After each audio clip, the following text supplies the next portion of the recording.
بسم الله الرحمن الرحيم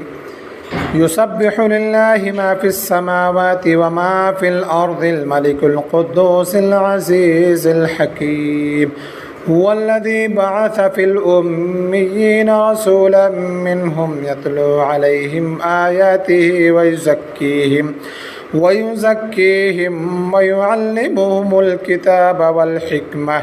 وإن كانوا من قبل لفي ضلال مبين وآخرين منهم لما يلحقوا بهم وهو العزيز الحكيم ذلك فضل الله يؤتيه من يشاء والله ذو الفضل العظيم مثل الذين حملوا التوراة ثم لم يحملوها كمثل الحمار يحمل أسفارا بئس مثل القوم الذين كذبوا بآيات الله والله لا يهدي القوم الظالمين قل يا أيها الذين هادوا إن زعمتم أنكم أولياء لله من دون الناس فتمنوا الموت إن كنتم صادقين ولا يتمنونه أبدا بما قدمت أيديهم والله عليم بالظالمين قل إن الموت الذي تفرون منه فإنه ملاقيكم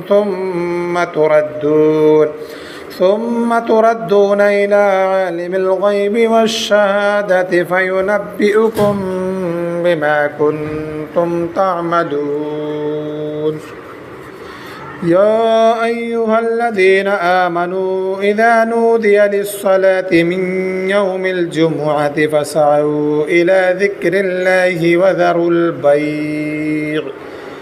ذلكم خير لكم إن كنتم تعلمون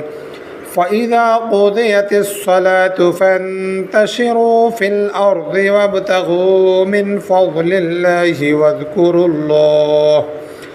واذكروا الله كثيرا لعلكم تفلحون وإذا رأوا تجارة أو لهوا انفضوا إليها وتركوك قائما